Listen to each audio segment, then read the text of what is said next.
Cole Brown, creator of Magic City, is joining us. And when you say creator, what does that mean? That can mean a lot of different things. In this case, it means I had the idea and I didn't know what to do with it. And fortunately, I was able to bring on people a lot more talented and a lot smarter than me to make something that we think is really special.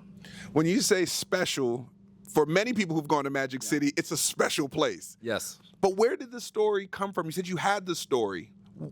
Where did it come from? Yeah. I'm a writer typically. I wrote a couple of books, and that's what I was doing for a living. And I was working with Jermaine Dupri, who eventually became an executive producer on his book. And JD has stories for days, stories about all over Atlanta, but specifically Magic City. And so much of the creativity that he ultimately became, turned into the culture of that city was cooked in Magic City. So after I had heard some of those stories, I just knew it had to be a film. It ultimately became a series, but the very sort of early seed of it was born in JD's studio called Southside in Atlanta.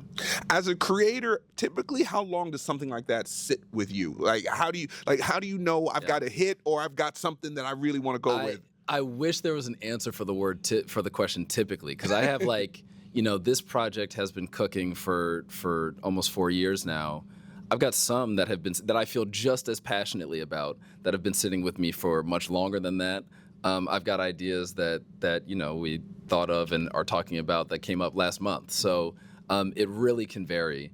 This felt like one that was urgent though, because it just almost felt like a travesty that this story hadn't been told, because we have such a special, unique institution in Atlanta that deserved this platform.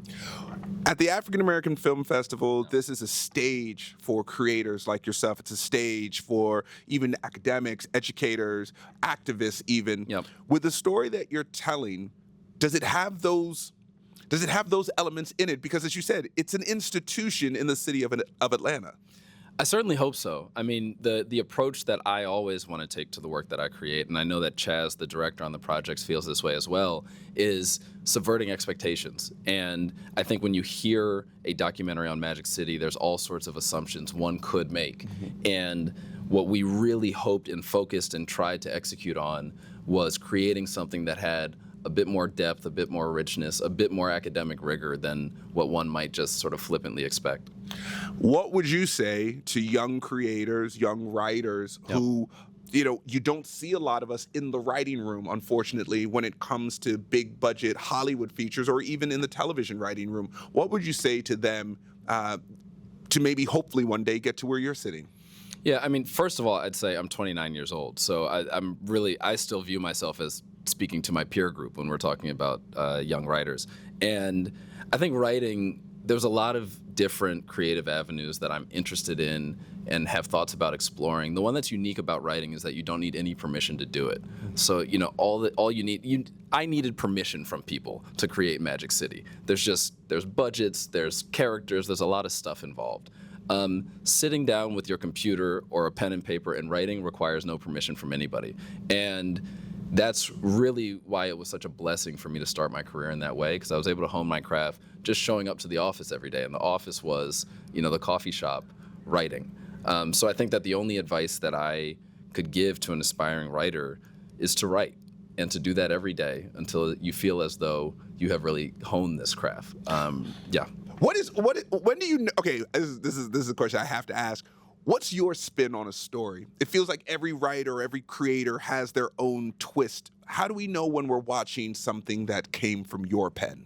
Man, that's a good question. I haven't asked that question. I think the short answer is I'm still figuring that out. It still feels early in my career enough that I'm trying to get that. But if I look at a through line between very different projects. I did a book called Black Love Letters with John Legend. I did, obviously, Magic City. I just did this Ralph Lauren Oak Bluffs campaign and directed a documentary for them.